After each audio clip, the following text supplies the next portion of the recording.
This is the Ministry of Truth. I'm Gordon Comstock. It's that time again. Time for another installment of the ongoing saga of those crazy, wacky, dastardly oligarchs who just so happen to own you like the numbered slave you are, Mr. American citizen. This is Chapter 13 of Volume 4 of The History of the Great American Fortunes by Gustavus Myers from 1910. Shh, you're not supposed to know about this real American history. Chapter 13, The Elkins Fortune. With a fortune conservatively estimated at $50 million, but undoubtedly reaching much more, Stephen B. Elkins is one of the notable multi-millionaires of the United States. Compared to the wealth of such magnates as the Vanderbilts, the Goulds, Morgan, and Hill, Elkins' possessions are not remarkable. He cannot be placed in their special class. But his wealth has elevated him to be one of the most powerful politicians in the country. He is one of the active ruling leaders of the United States Senate. The state of West Virginia is virtually his province. What is it about the state of West Virginia being owned and run by directly by the oligarchs? Isn't that where Nelson Rockefeller came from? He is one of the active ruling leaders of the United States Senate. West Virginia is virtually his province, not only politically, but to a great extent as his personal property. That's just like Nelson Rockefeller 70, 80 years later. He owns or controls many of its mountains and its coal mines, does Stephen Elkins, and much of its other natural resources. Some of its railroads are his, and also its traction companies. The West Virginia Central Railroad, sold a few years ago to the Goulds for $18 million, was controlled by him. This was but one of his railroads. In the same state, he owns banks and security companies, construction corporations, coke plants, waterworks, and other diversified properties. He has large mining, land, and other interests in the West. West Virginia is his province. Elkins is the great lord of wealth whose word is law in West Virginia. Whether the state goes Democratic or Republican matters little. Its control is a strictly family affair. While he is the Republican ruler, his father-in-law, Henry G. Davis, reputed to possess a fortune of at least $30 million, has long been the Democratic boss. Whichever of these political parties has been in power, this family has been on the winning side. Some few years ago, when quote-unquote conservative democracy gained the upper hand over the middle-class elements in the National Democratic Convention, Davis was selected as its candidate for Vice President of the United States. The forms of quote-unquote popular government, so-called, still prevail in West Virginia, but only to carry out the designs and will of such magnates as Elkins and Davis. As in other states, they are used to execute the plans of magnates who rule in them. The Elkins-Davis family ordered the legislature to elect Elkins to the United States Senate, and the honorable legislature did it. State and county officials, judges, and other functionaries owe their incumbency and allegiance to this family. Elkins, at present, is the grand factotum of West Virginia politics. Yet 20 years ago, he was considered an interloper. The same wealth that has enabled him to center in himself political and industrial control of an entire state is, it is reported, to bring him a new distinction. His daughter, it is rumored, is to marry the Duke of the Abruzzi, a member of the royal reigning family of Italy. These royal families, as is well known, are extraordinarily solicitous of the preservation of caste. Quote-unquote noble blood, hallowed by ancient ancestry, is, of all things, demanded as a passport of admittance into the sacred circle. And for intimate admission, nothing less than similar, quote-unquote, royal blood usually suffices. If royalty examines ancestry with such scrupulous care, why should it not critically examine the origin of the wealth to which it attaches itself? Would royalty think of marrying without having a genealogy duly made out and verified? If it is true that the Elkins fortune is to enrich the royal family of Italy, surely its history likewise ought to be known and treasured in the royal archives. Senator Elkins inherited no wealth. He is wholly, quote, the architect of his own fortune, unquote. What were the species and style of his architecture? According to the routine biographies, ordinarily paid for at advertising rates, his was the memorable career of a poor boy rising to great wealth by hard work, application, and superior ability. But official documents have a very different tale to tell.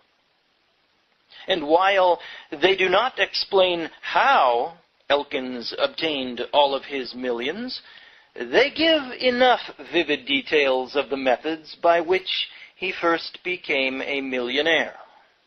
As a young man, Elkins was repeatedly accused of being one of Wantrail's band of marauders during the Civil War, as to which charge no actual proof can be found in the records. After the Civil War, he went to New Mexico. There he studied Spanish and became a member of the territorial legislature.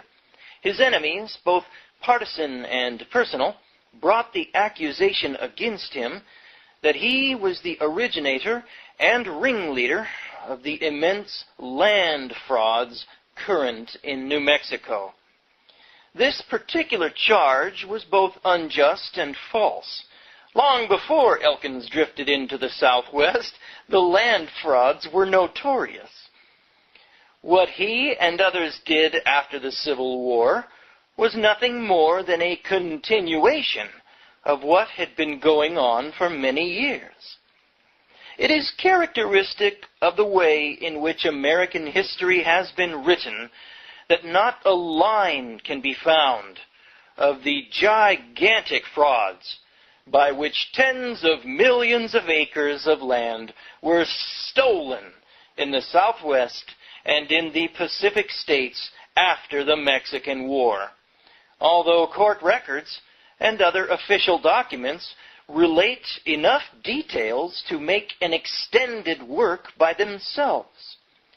In Chapter 2, Volume 2 of this work, a brief summary of these colossal frauds was presented, with the explanation that further facts would be fully set forth in this chapter.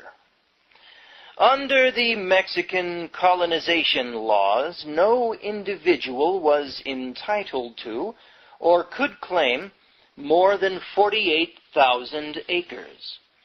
The Mexican authority in California was overthrown by the American forces on July 7, 1846, and elsewhere at about the same time. When it was evident that the Mexican power was about to pass away, Pío Pico, the Mexican acting governor of California at once began to issue fraudulent grants of land, which the court records indicate were given for bribes. Most of these grants were presented in May 1846. Numerous other land grants, alleged to have been given by him at the same time, were forgeries. The Supreme Court of the United States found some of them so when the government later contested their validity. The Mexican governors corruptly gave some land grants, while many other grants were forged with the signatures of the Mexican governors. Great land frauds following the Mexican War. When the Mexican War was over, American capitalists bought from the Mexican holders large numbers of the land grants, covering many millions of acres of the very best and richest agricultural, grazing, mining, or timberland in California, New Mexico, Colorado, Arizona, and other sections. In fact, some of these alleged grants comprised large portions of the populous cities and towns. The American capitalists then made application to the United States government to have the grants confirmed. In nearly every case, the government denounced the grants as forged and otherwise fraudulent and refused. The claims were then taken to the courts. One individual, Henry Cambuston, claimed 11 square leagues of pasture land on the Sacramento River as having been granted by acting Governor Pico on May 23, 1846. The California courts deciding in his favor. These local courts throughout California and other portions of the West seem to have been in collusion with the land grabbers and were often composed of judges who were themselves interested in land grabbing operations. Side note, if you read the novel The Grapes of Wrath or In Dubious Battle, both by John Steinbeck, what you find is during the Great Depression and the Dust Bowl era in the 1930s, when all the Okies and Arkies, those hillbillies, came out, were lured out deceitfully to California by the landowners to come pick the peaches, pick the crops, pick the orchards. And they were lured out, and these landowners in California tried to get as many people out here as they could so that they could get more and more people competing for the limited number of jobs so that they could pay the lowest amount. They got into a bidding war. Totally deceitful what they did to these poor people in the 30s. That's covered in although it's fiction, it's based on real events, in The Grapes of Wrath and In Dubious Battle by John Steinbeck. And it's kind of touched upon a little bit maybe in Of Mice and Men by Steinbeck. But it's such utter hypocrisy. Whenever these workers, these poor Arkies and Okies, tried to organize and stick together, to band together to get reasonable wages to work for, whenever they tried to organize making a union, they were beaten, they were clubbed by these certain of the vigilante landowners, and the sheriffs, the cops were on the landowners' side. The cops would come club the strikers, the poor people, and they would call these poor people communists. Of course, that was the label. Root these communists out, these agitators. Well, Gustavus Myers here shows you how these hypocrites, these hypocritical landowners in California, they originally, their families, by and large, almost exclusively, got their land via fraud. That's what Gustavus Myers shows you. These egregious hypocrites. Wait till Jesus gets hold of these people, and they're dead. So, barring some deathbed confession, they got a hot eternity waiting for them. Anyway, back to the book. The government carried the Cambuston case to the Supreme Court of the United States, asserting that the purported grant was fraudulent and forged. The Supreme Court of the United States, in December 1857, handed down a decision expressing doubts of the genuineness of the grant and reversing the decree of the California courts. Another claimant, Fuentes, had the assurance to carry his claim to 11 leagues of California territory to the Supreme Court of the United States. In his argument before this court in December 1859, United States Attorney General Black denounced the claim as, quote, fraudulent and spurious, a base and impudent forgery, unquote. Attorney General Black continued, quote, it is not at all difficult to see how and when this grant was fabricated. It is in the handwriting of Manuel Castro, a part of whose business consisted in forging land grants, unquote. This particular grant, Black stated, was dated Monterrey, June 12, 1843, but it had been forged in Mexico City in 1850. There are several other grants in Manuel Castro's handwriting, Black added. The Supreme Court of the United States found the grant at issue to be fraudulent and avoided it. James R. Bolton turned up with a claim to 10,000 acres of land in the vicinity of San Francisco, a claim worth, at a low estimate in 1851, more than $2 million. The grant was one purporting to have been made to Santillan, a priest, by Pio Pico on February 10, 1846. Bolton had his claim confirmed by the courts in California on the ground that it was valid and that he had bought it from Santillan in April 1850 for $200,000. The Supreme Court of the United States could not be convinced of the validity of the grant and dismissed the claim. Another particularly flagrant case was that of the claim of Juan M. Luco and Jose Leandro Luco to 270,000 acres in California. They claimed that this alleged grant was made on December 4, 1845, by acting Governor Pio Pico to one Jose de la Rosa, from whom they swore they purchased it. The Supreme Court of the United States in December 1859 found that the documents were forged. Said the court's decision of the grant, quote, its confirmation was vigorously opposed by the counsel for the government. The government's counsel alleged that the documents produced to support the claim were forgeries, supported by perjuries of persons who had conspired to defraud the government of an immense body of valuable land. The whole of the testimony is beyond doubt a mere fabrication. In conclusion, we must say that, after a careful examination of the testimony, we entertain no doubt that the title produced by the claimants is false and forged, unquote. A claimant, one White, claimed a large tract of land in California under a grant alleged to have been made by Antonio Ortega. The Supreme Court of the United States in December 1863 found that the grant was fraudulent and forged, and that the evidence was perjury.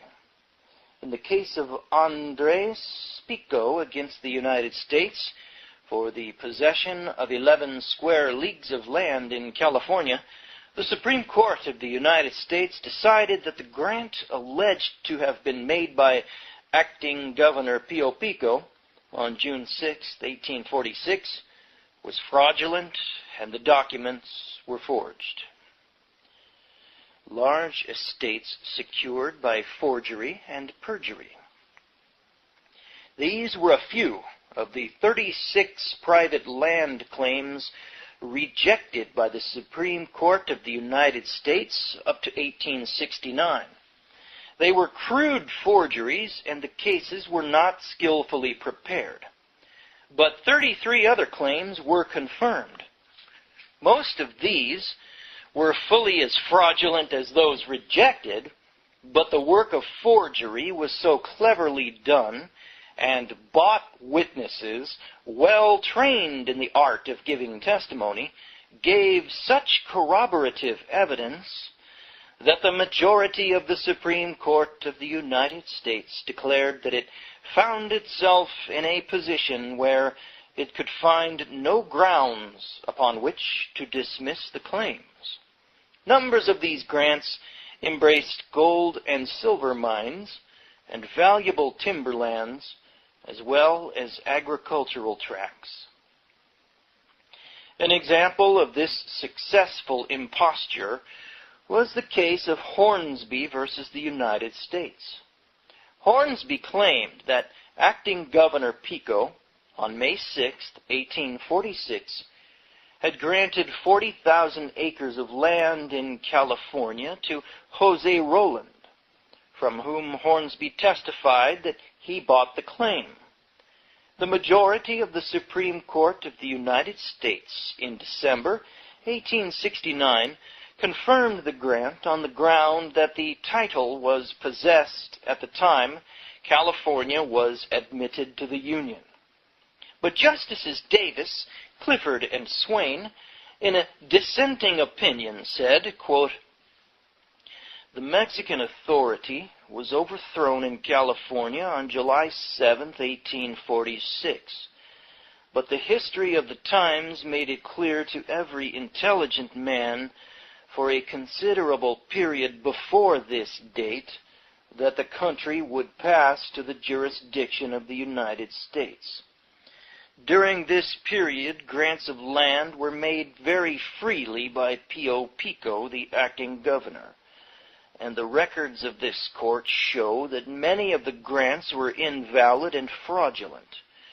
Doubtless, grants were made by him within that time which were valid, but all must agree that every grant which bears his signature should be examined with the most careful scrutiny. By the record in this case, it appears that the petition for this grant is dated May 5, 1846, and the grant, if any was made, was on the following day, and did not comply with the requirements of the law conferring power on the governor of California to grant lands.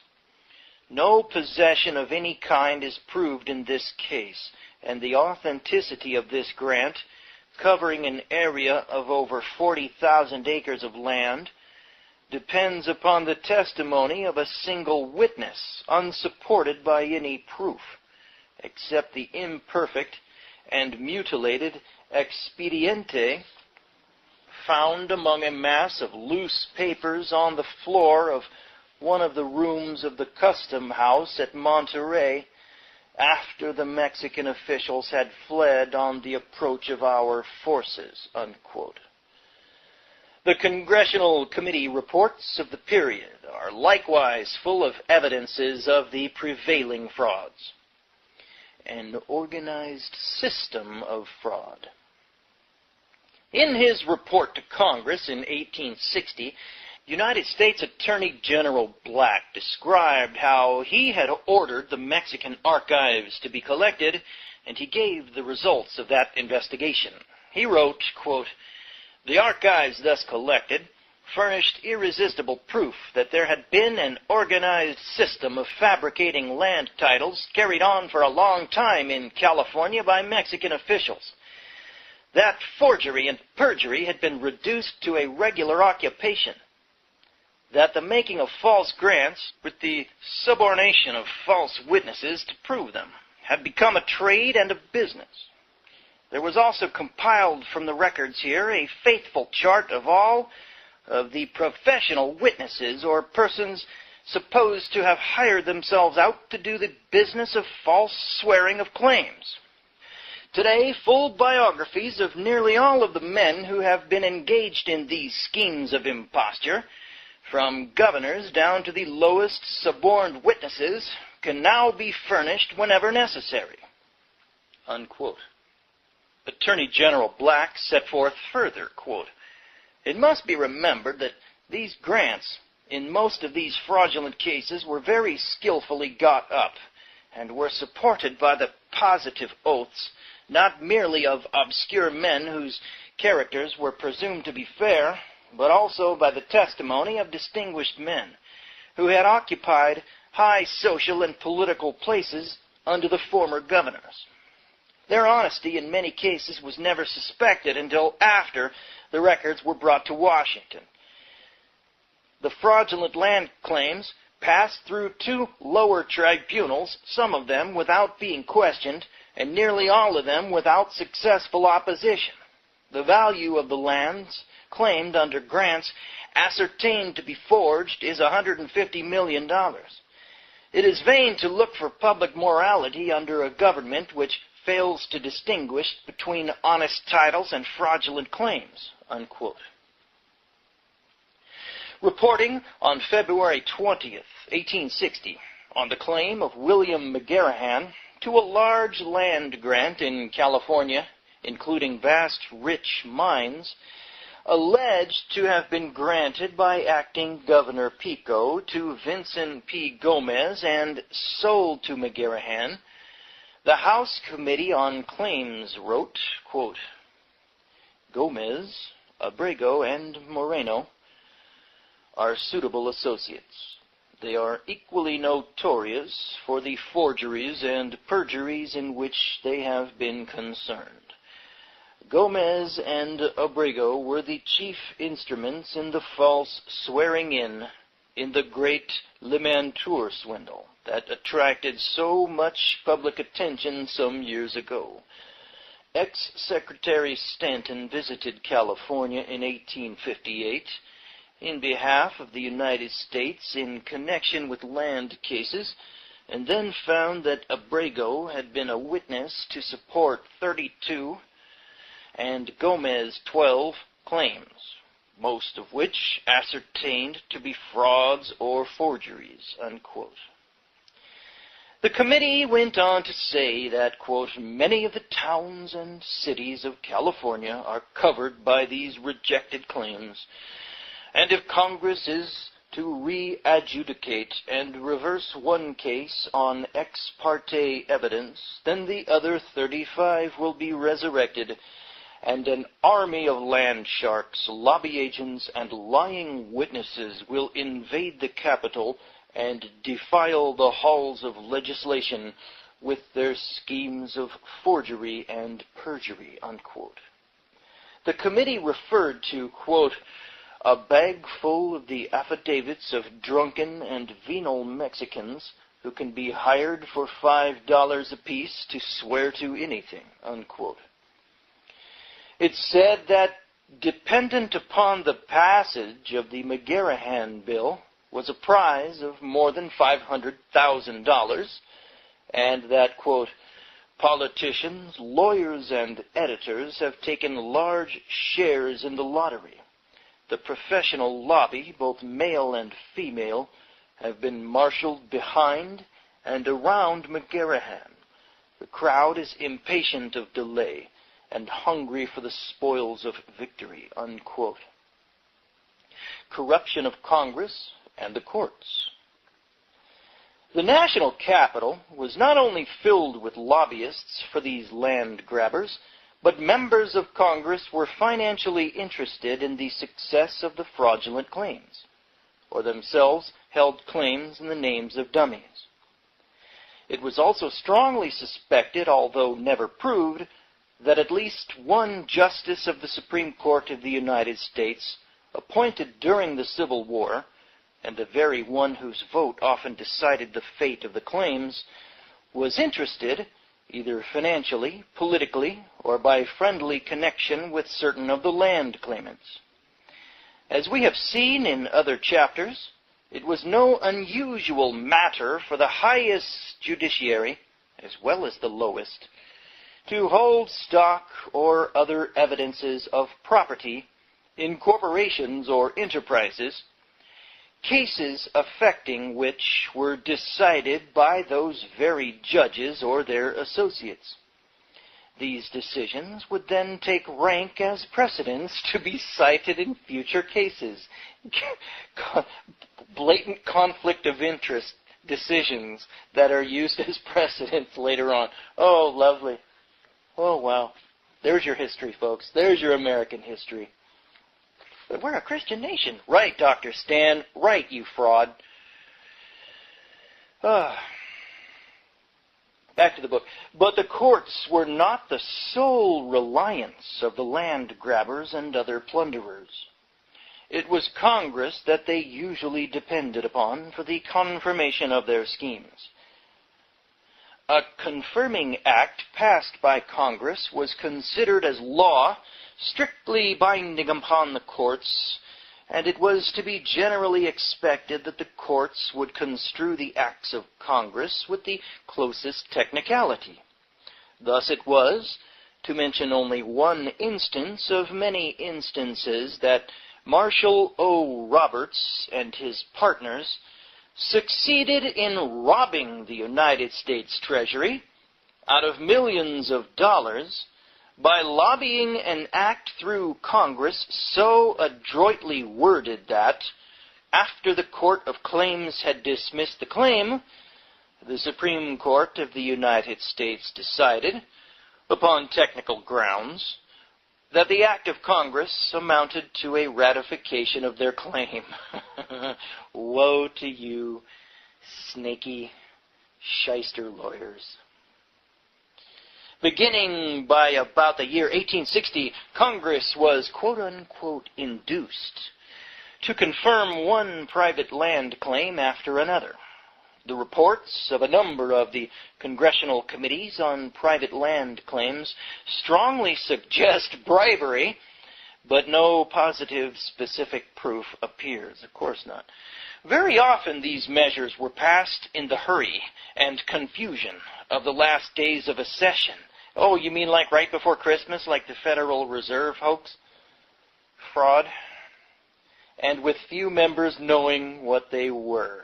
Oh, you mean like the Patriot Act? That was like a foot thick and given, obviously pre-written months or years beforehand and given to congressmen the night before or something like that to vote upon. Nice. Woe to you, lawyers. After the passage of these acts by Congress, the next step was to have a fraudulent survey of the alleged grants made by land office officials. In order to make these fraudulent surveys under form of law, the land grabbers lobbied two acts through Congress. One act, passed in 1860, authorized surveys to be made at the expense of quote-unquote settlers. This meant that capitalists were virtually allowed to hire government surveyors and arrange with them to increase fraudulently the boundaries of the alleged grants. This is precisely what happened, as is shown in the numerous official reports cited in Chapter 2, Volume 2. Another act passed by Congress in 1871 provided that the amounts deposited by settlers should be applied as part payment for the lands surveyed. The plain meaning of this act was that the money paid by the land grabber for fraudulent surveying was held to be a payment for the stolen lands, and in law was technically equivalent to a virtual confirmation of his claim. By means of these fraudulent surveys, corruptly arranged for, dozens of grants of a few thousand acres each were enlarged so as each to embrace hundreds of thousands, and in some instances, millions of acres. Little opportunity for the poor settler. The colossal private claim land frauds were by no means confined to California. They went on in New Mexico, Colorado, Arizona, and other states and territories. There's your Christian history, America. The poor settler had very little opportunities to secure land. Almost wherever he appeared, he was confronted by the capitalists who claimed vast stretches of land, agricultural, grazing, mineral, and timber. So scandalous was this condition that Secretary of the Interior, Thompson, in a report dated December 11, 1859, to President Buchanan, commented, quote, "The advantages and profits arising from the settlement of a new country ought to be enjoyed by the early settlers. They have peculiar hardships and privations to undergo. The law does not contemplate that they shall have any competition except from other actual settlers in selecting the most fertile lands and the choicest locations. There is reason to believe that the withholding of public lands from a public offering, and consequently from private entry, has often proved a temptation to fraud and an inducement to perjury, and unscrupulous speculators profit by it more than any other class," unquote. Aside from its recognized value as a grazing country, New Mexico was well known to be rich in mineral resources. Acting Governor W.W.H. Davis of New Mexico reported to the Secretary of the Interior on September 10, 1857, that New Mexico's mineral wealth had been long known, and he drew a fascinating picture of its rich deposits. He wrote, quote, "That the country is rich in the precious metals, there can be no doubt. There is good reason to believe that ores of silver occur in all of the ranges of the mountains bordering the Rio Grande, from the boundary line on the south to the extreme north of the territory," unquote. Abandoned mines, he added, were very numerous. Hardly a mountain range in the whole country did not disclose evidence of the presence of precious metals. There were gold ores and copper in abundance, and thick deposits of bituminous coal. A land grant grows from 96,000 to nearly 2 million acres. One of the private Mexican land claims was that of Charles Beaubien and Guadalupe Miranda. They claimed that the Mexican governor Armijo had made them a grant on February 22, 1841. On September 15, 1857, the United States Surveyor General of New Mexico reported the grant to Congress as embracing 96,000 acres. Congress confirmed it on June 21, 1860.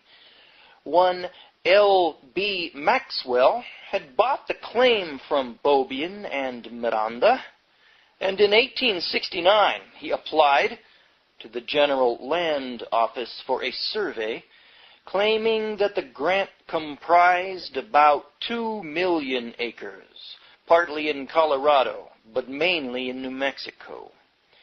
The Commissioner of the General Land Office freely expressed his amazement at the audacity of this claim. He reported that the claim was an impossible one, that the Mexican colonization laws had limited the area granted to any one individual at 48,000 acres, and that in confirming the grant, Congress had confirmed it to the extent of 96,000 acres only, 48,000 acres to Beaubien and Miranda each. This decision of the Land Commissioner was upheld by Secretary of the Interior Cox. The Maxwell Land Grant and Railroad Company was then incorporated to push and exploit the grant. This company, in 1871, renewed the application for a survey and a patent under the claim as put forth by Maxwell in 1869. Secretary of the Interior Delano, there's a oligarch name, Delano. Secretary of the Interior Delano refused the application, declaring that the decision of Secretary Cox in 1869 was final as to the extent of the grant, 96,000 acres, so far as the executive departments of the government were concerned. The government officials at Washington were irritated at the persistence of the claimants and their refusal to comply with the law. On January 28, 1874, the Commissioner of Public Lands ordered the Surveyor General of New Mexico to treat the whole of the grant as public lands, inasmuch as the claimants refused to obey the terms of the decision of the Department of the Interior. Elkins becomes a principal owner. Why did the claimants decline to comply with the law? Because, as the sequel showed, the foremost United States territorial officials in New Mexico were in collusion with them. Despite the order of the Department of the Interior, which was law, the territorial officials continued to assess the alleged grant as private property for taxes. The taxes by prearrangement went unpaid, and a fraudulent tax sale was held at public auction in January 1877, and the grant was sold for an alleged tax debt. The nominal purchaser was M.W. Mills, a member of the New Mexico legislature. Mills transferred the alleged tax title to T.B. Catron, United States District Attorney for New Mexico. Shortly afterward, it was revealed that Stephen B. Elkins was the real party behind the whole transaction, and that he was the chief owner of the alleged title. Elkins had long been a powerful Republican politician in New Mexico. During President Grant's administration, he had been United States District Attorney in that territory. At that time, the peonage system of slavery was widespread in New Mexico, as it still is in Mexico. The laborer who fell in debt to his employer could not quit employment until the indebtedness was first discharged.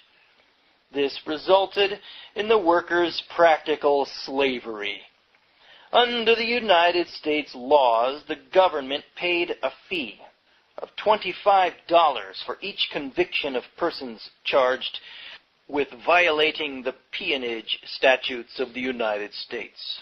Elkins, it was said, procured the indictment of thousands of Mexican violators of this law, convicted them, or compromised the cases, and thus was enabled to pocket the fee of $25 in each case. He became reasonably rich by this process.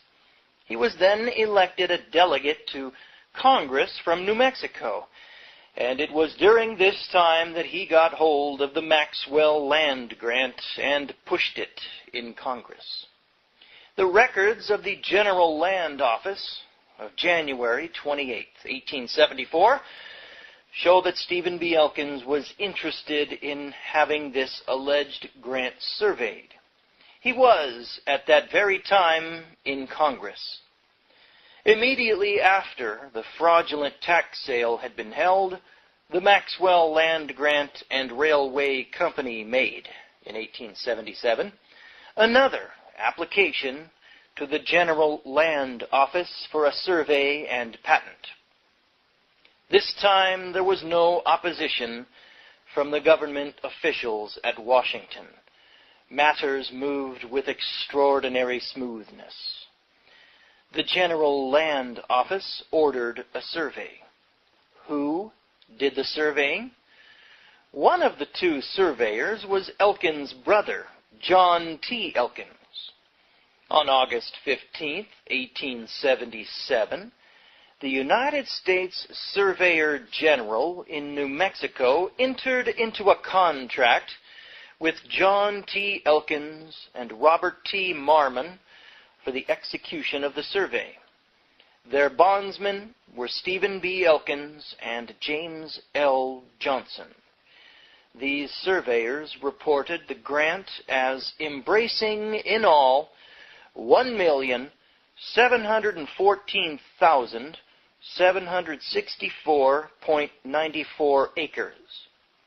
As reported by them, it comprised the finest lands in New Mexico, watered by the Rio Grande River with its numerous tributaries, towns and cities and villages, mountains filled with minerals. It took in a large range of the Raton Mountains with their rich gold and silver and coal deposits and timberlands, and extended far into Colorado, where it covered vast tracts of land.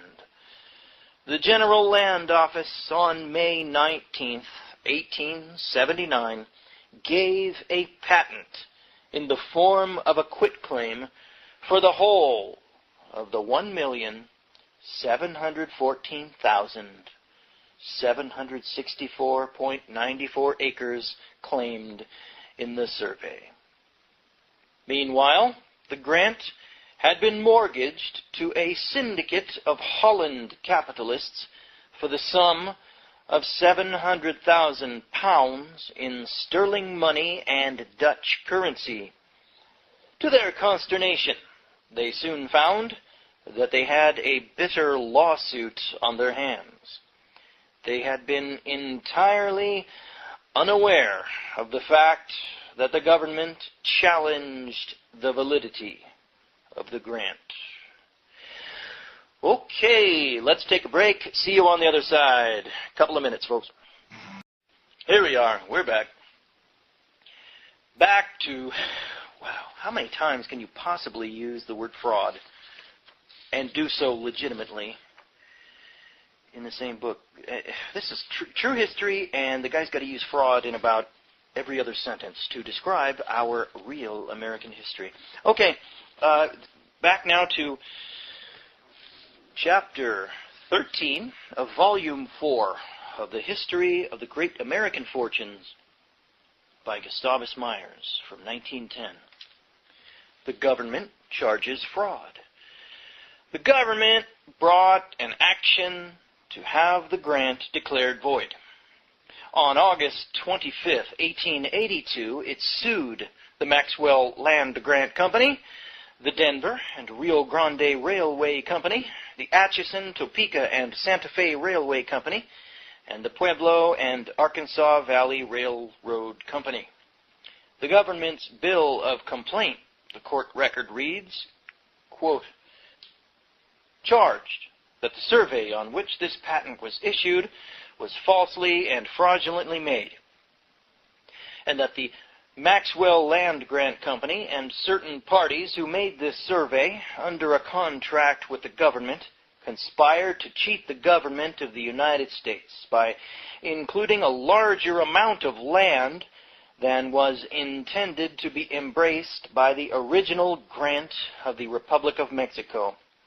And it especially charged that about 265,000 acres, to wit, all the land lying in the county of Las Animas, in the state of Colorado, were fraudulently included in this survey and were of the value of $2 million, unquote. The United States Circuit Court of Colorado dismissed the government's suit, as was expected, for it was notorious that the railroad and land-seizing interests largely controlled such courts, some of the judges of which had been attorneys for those identical interests. The government carried the case to the Supreme Court of the United States. In the argument before this court on March 8th, 9th, 10th, and 11th, 1887, the government contended, quote, first, that the grant of the Republic of Mexico could not, under the Mexican laws, exceed altogether 22 square leagues, equivalent to 97,424.8 acres of land. Second, that the report of September 15, 1857, of the Surveyor General of New Mexico recommended the grant for confirmation for no greater extent of land than 22 square leagues. Third, that the Confirmatory Act of June 21, 1860, did not operate as a grant de novo, or new grant, for the land in excess of 22 square leagues. Fourth, that the survey under which the patent was issued, and the patent itself included, in addition to the 22 square leagues, many 100,000 acres not included in the grant as confirmed, and also several 100,000 acres, about 400,000, lying upon the outside of the eastern and northern boundaries, also not included in the confirmed grant.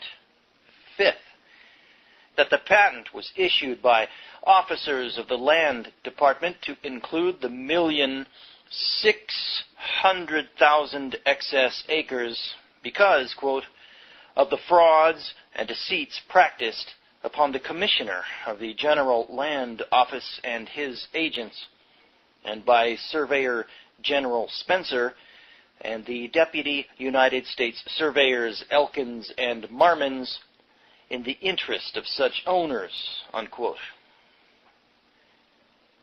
In his argument, United States Assistant Attorney General Maury said, quote, being a Mexican grant in the beginning, and subject to the laws and customs of Mexico, it is for this court to determine whether there exists any authorized process of evolution by which this original Mexican grant of 22 square leagues to Bobian and Miranda have grown and expanded into the princely domain covered by this patent, unquote. Maury contended that fraud had been abundantly proved.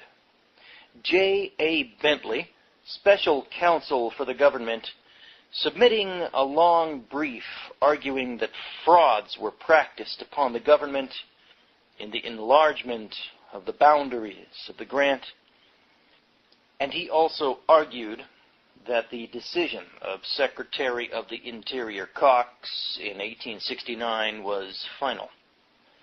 The Supreme Court's decision, piles upon piles of proofs that the grossest frauds had been committed, could not convince the Supreme Court of the United States.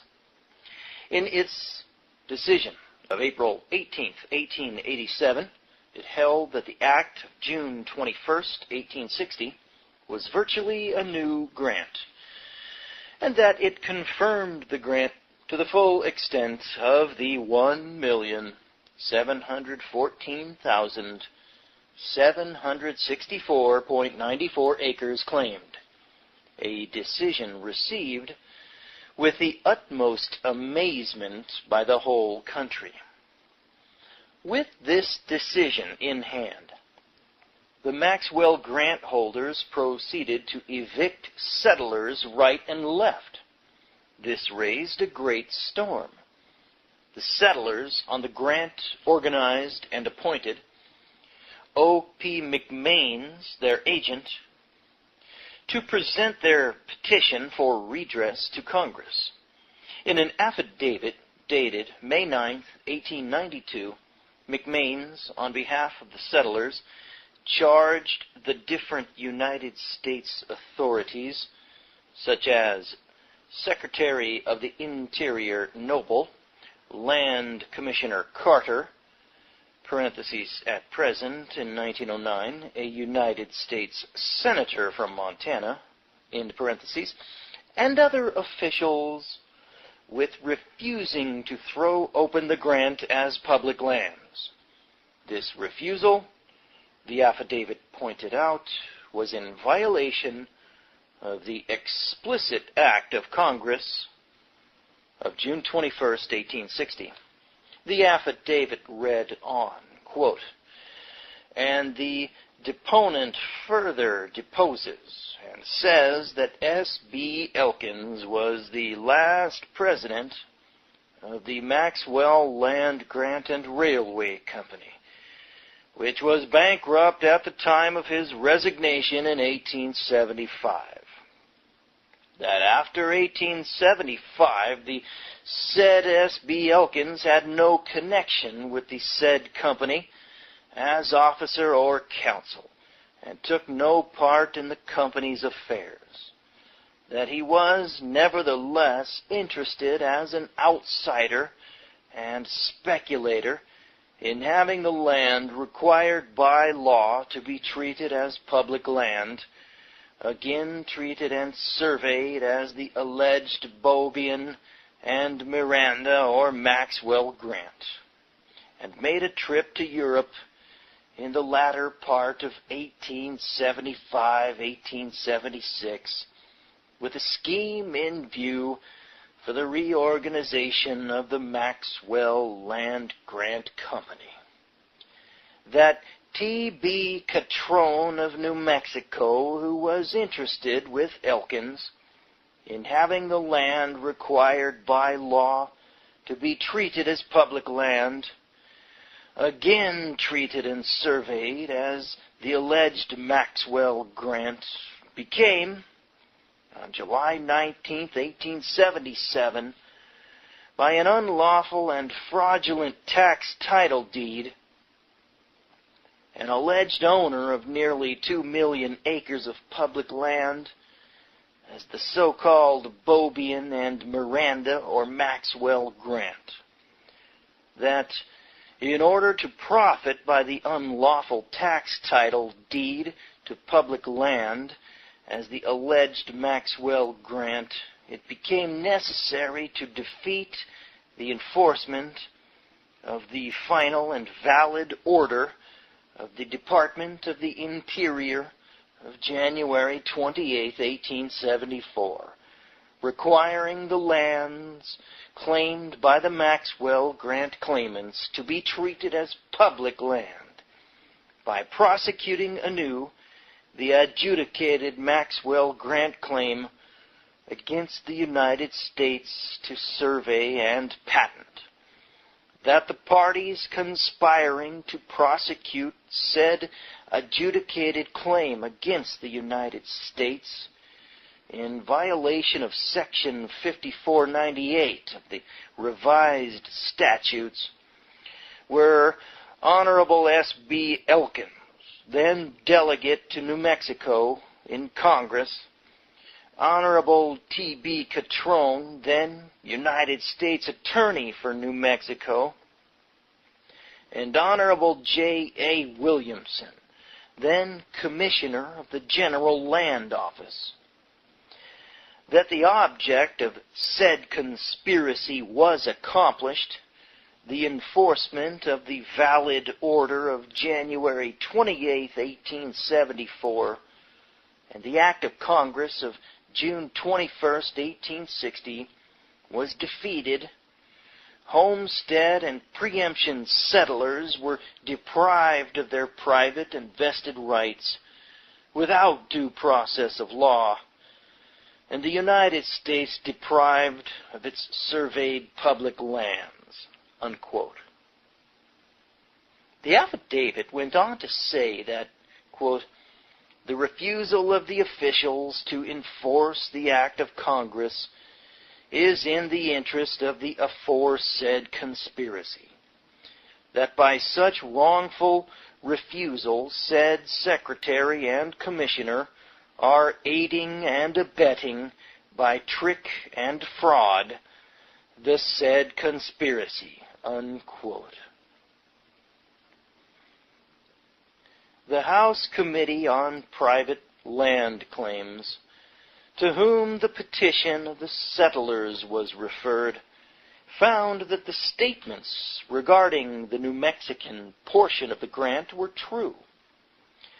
As to the 400,000 acres in Colorado, the committee reported, quote, "No application by the Maxwell Land Grant Railway Company has been made to the Commissioner of the General Land Office for the survey of public land in Colorado in 1877 as a portion of the alleged Maxwell grant.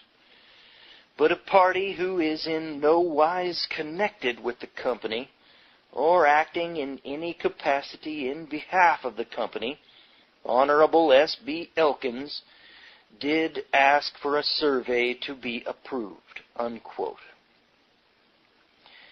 That would include public lands in Colorado as belonging to the Maxwell grant. It was after this survey that the whole of the 1,714,764.94 acres were mortgaged to Dutch capitalists for £700,000. This land in Colorado, the committee stated, was unlawfully appropriated. The committee concluded, quote, "And it is in the opinion of your committee that the lands included within the Colorado portion of the alleged Maxwell grant were required by Act of June 21st, 1860, to be treated as public land, and was not a portion of the original Beaubien and Miranda grant." Unquote. Surveyor General Julian states the case. Congress took no action on the report of the House Committee on Private Land Claims, and the result of this complete inactivity, coupled with the decision of the Supreme Court of the United States, was that the appropriators, or their assignees, of the 1,714,764.94 acres were allowed to retain a possession which thereafter was undisputed. George W. Julian, United States Surveyor General of New Mexico, during President Cleveland's first administration, found a state of affairs in that territory which, in recounting Elkins' career, he described in a speech on September 14, 1892, before the Hendricks Club at Indianapolis. After relating some of Elkins' early transactions in New Mexico, Julian said, quote, "This experience amply prepared him for the brilliant ventures in real estate through which he became rich. His dealings were mainly in Spanish grants, which he bought for a very small price from their Mexican claimants or their grantees.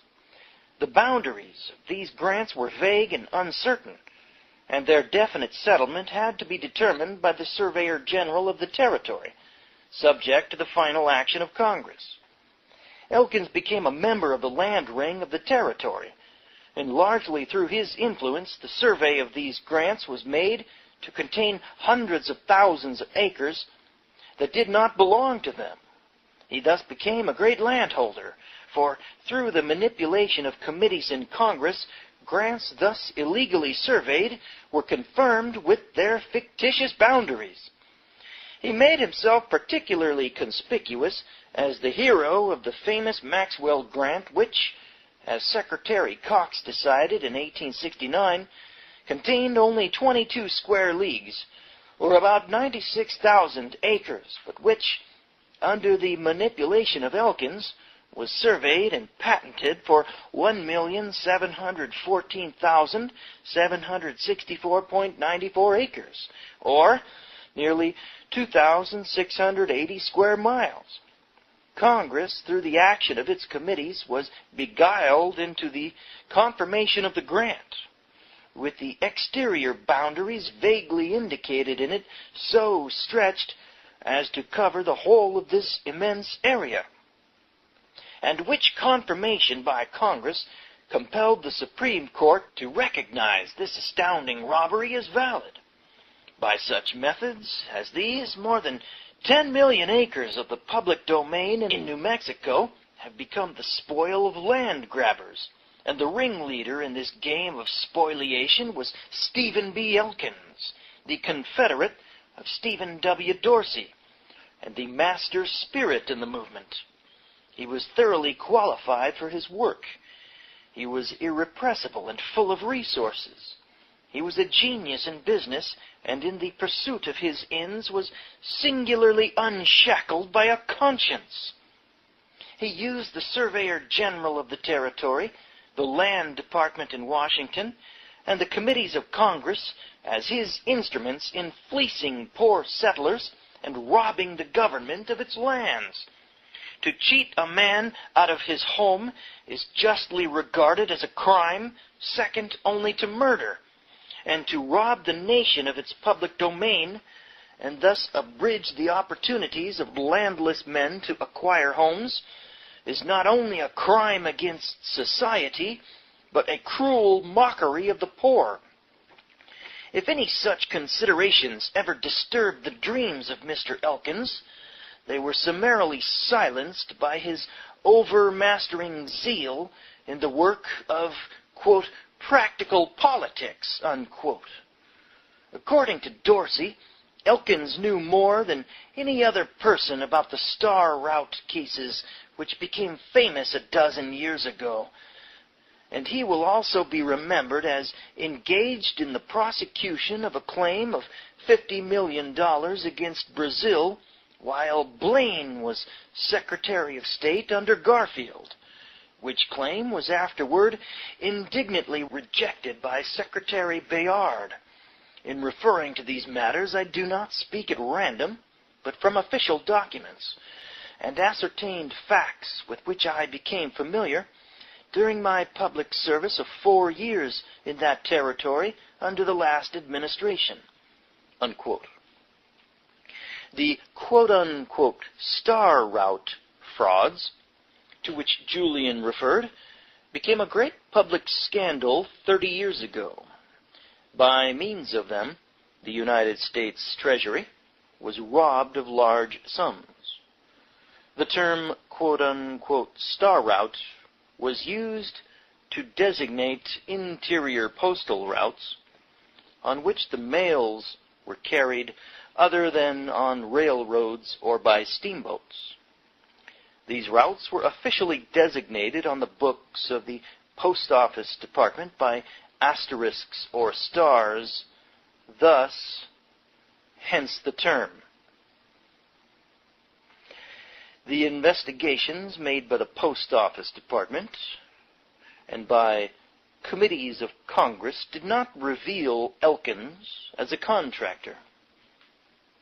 His signature, however, was found attached to the bonds of certain leading postal route contractors in the Southwest, and he was very energetic in securing the establishment of overland routes in New Mexico and elsewhere. It was conclusively established that he was interested in what was called the, quote, Cairns combination, unquote, the ostensible head of which was Richard C. Cairns, a powerful Republican politician of St. Louis. But so astutely and covertly did Elkins work that he did not appear at all in the great, quote-unquote, Star Route trials in 1882 and 1883. Elkins gets the stamp of official respectability. By this time, he was a noted Republican politician of national importance. In 1884, he was chairman of the Republican National Committee, and in December 1891, President Harrison appointed him Secretary of War. Harrison was not ignorant of the details of Elkin's career in New Mexico, for while a United States Senator, Harrison was a member of the Committee on Territories and gave particular attention to the affairs in New Mexico. Harrison was likewise acquainted with the facts of the Brazilian claim. This was an alleged claim growing out of a concession to one D.G.M. Jewett by the Brazilian government to develop certain nitrate deposits on an island off the Brazilian coast. Jewett claimed that he had fitted out a vessel and had expended $27,000 when the Brazilian government annulled the concession. Elkins became attorney for Jewett and filed an elaborate brief in the State Department in support of the claim, and calling for the enormous sum of $50 million damages.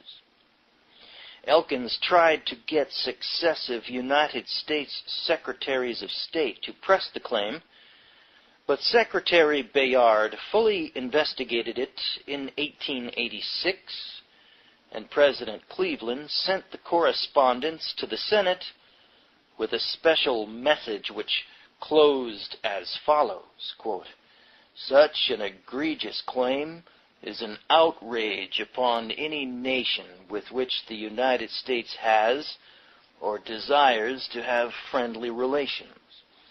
I have declined to receive the papers or send any communications to Minister Jarvis on the subject," unquote.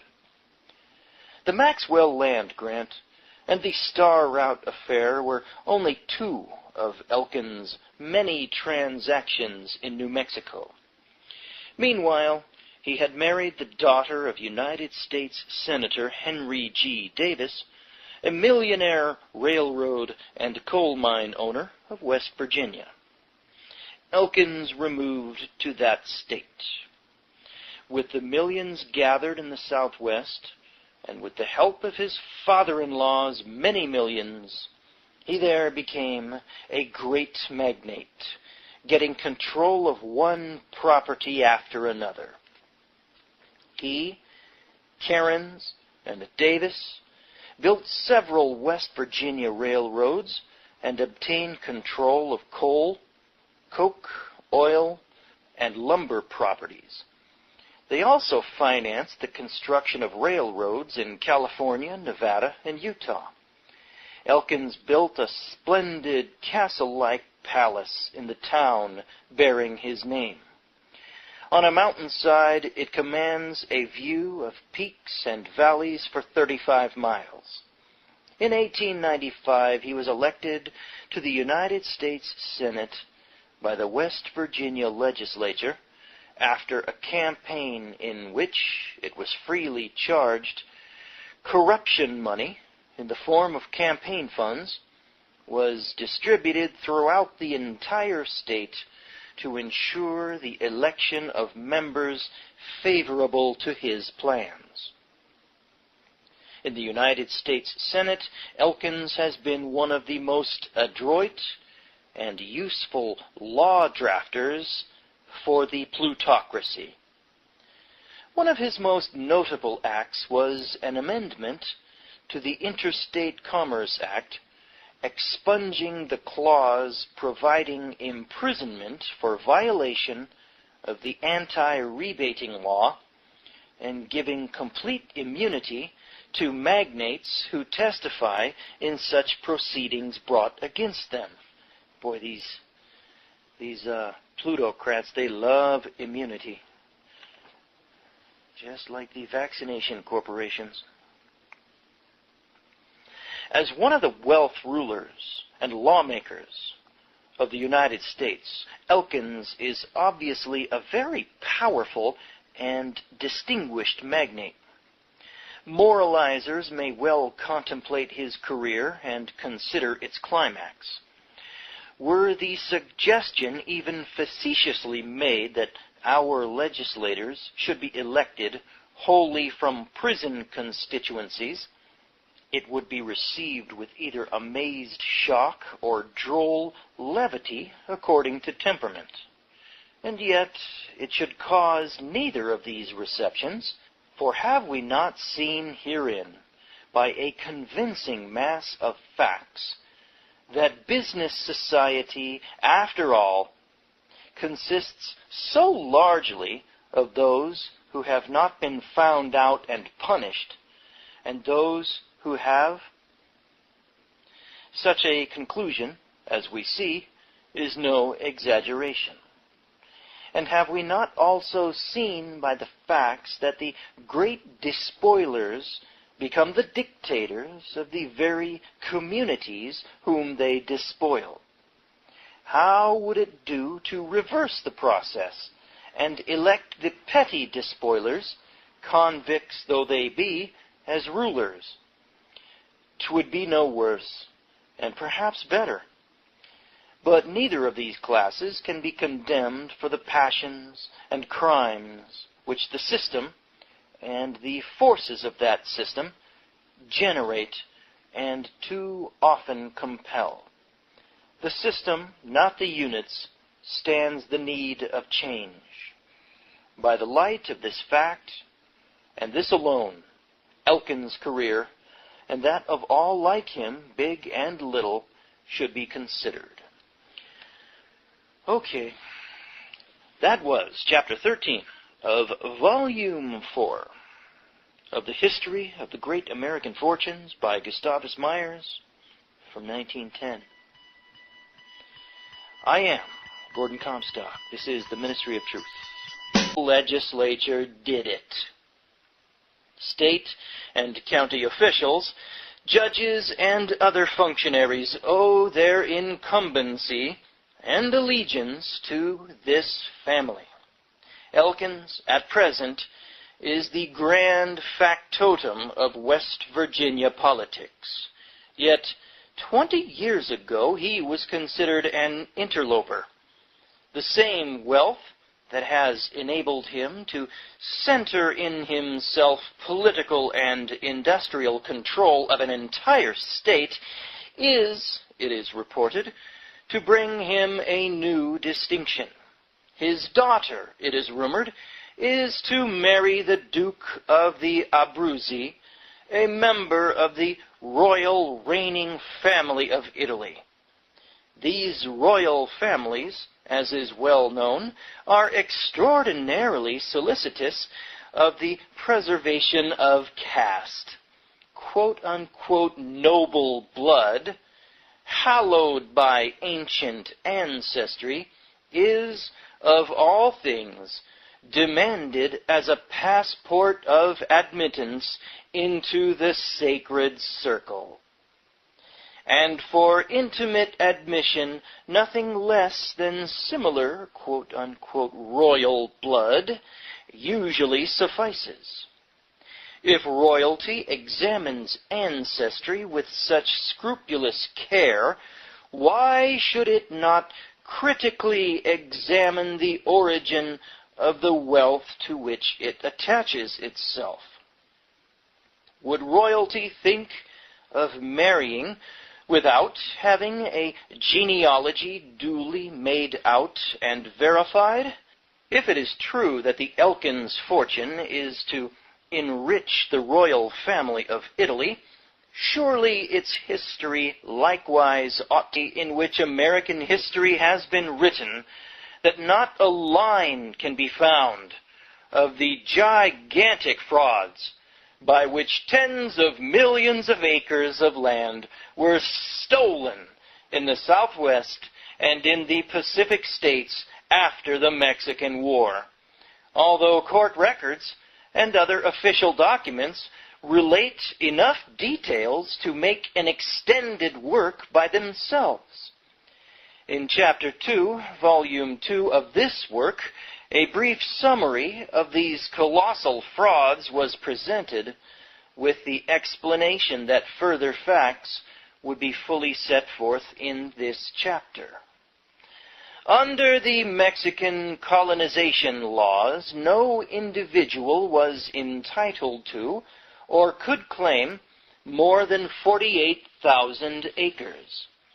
The Mexican authority in California was overthrown by the American forces on July 7, 1846, and elsewhere at about the same time. When it was evident that the Mexican power was about to pass away, Pio Pico, the Mexican acting governor of California, at once began to issue fraudulent grants of land, which the court records indicate were given for bribes. Most of these grants were presented in May 1846. Numerous other land grants, alleged to have been given by him at the same time, were forgeries. The Supreme Court of the United States found some of them so when the government later contested their validity. The Mexican governors corruptly gave some land grants, while many other grants were forged with the signatures of the Mexican governors. Great land frauds following the Mexican War, does Stephen Elkins, and much of its other natural resources.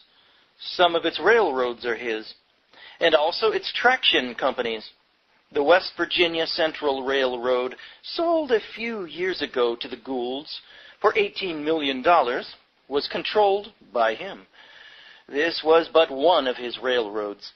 In the same state, he owns banks and security companies, construction corporations, coke plants, waterworks, and other diversified properties. He has large mining, land, and other interests in the West. West Virginia is his province. Elkins is the great lord of wealth whose word is law in West Virginia. Whether the state goes Democratic or Republican matters little. Its control is a strictly family affair. While he is the Republican ruler, his father-in-law, Henry G. Davis, reputed to possess a fortune of at least $30 million, has long been the Democratic boss. Whichever of these political parties has been in power, this family has been on the winning side. Some few years ago, when quote-unquote conservative democracy gained the upper hand over the middle-class elements in the National Democratic Convention, Davis was selected as its candidate for Vice President of the United States. The forms of quote-unquote popular government, so-called, still prevail in West Virginia, but only to carry out the designs and will of such magnates as Elkins and Davis. As in other states, they are used to execute the plans of magnates who rule in them. The Elkins-Davis family ordered the legislature to elect Elkins to the United States Senate, and the honorable to be known and treasured in the Royal Archives. Senator Elkins inherited no wealth. He is wholly, quote, the architect of his own fortune, unquote. What were the species and style of his architecture? According to the routine biographies, ordinarily paid for at advertising rates, his was the memorable career of a poor boy rising to great wealth by hard work, application, and superior ability. But official documents have a very different tale to tell. And while they do not explain how Elkins obtained all of his millions, they give enough vivid details of the methods by which he first became a millionaire. As a young man, Elkins was repeatedly accused of being one of Juan Trail's band of marauders during the Civil War, as to which charge no actual proof can be found in the records. After the Civil War, he went to New Mexico. There he studied Spanish and became a member of the territorial legislature. His enemies, both partisan and personal, brought the accusation against him that he was the originator and ringleader of the immense land frauds current in New Mexico. This particular charge was both unjust and false. Long before Elkins drifted into the Southwest, the land frauds were notorious. What he and others did after the Civil War was nothing more than a continuation of what had been going on for many years. It is characteristic of the way... This is the Ministry of Truth. I'm Gordon Comstock. It's that time again. Time for another installment of the ongoing saga of those crazy, wacky, dastardly oligarchs who just so happen to own you like the numbered slave you are, Mr. American citizen. This is Chapter 13 of Volume 4 of the History of the Great American Fortunes by Gustavus Myers from 1910. Shh, you're not supposed to know about this real American history. Chapter 13, The Elkins Fortune. With a fortune conservatively estimated at $50 million, but undoubtedly reaching much more, Stephen B. Elkins is one of the notable multi-millionaires of the United States. Compared to the wealth of such magnates as the Vanderbilts, the Goulds, Morgan, and Hill, Elkins' possessions are not remarkable. He cannot be placed in their special class. But his wealth has elevated him to be one of the most powerful politicians in the country. He is one of the active ruling leaders of the United States Senate. The state of West Virginia is virtually his province. What is it about the state of West Virginia being owned and run by directly by the oligarchs? Isn't that where Nelson Rockefeller came from? Huh. He is one of the active ruling leaders of the United States Senate. West Virginia is virtually his province, not only politically, but to a great extent as his personal property. That's just like Nelson Rockefeller 70, 80 years later. He owns or controls many of its mountains and its coal mines.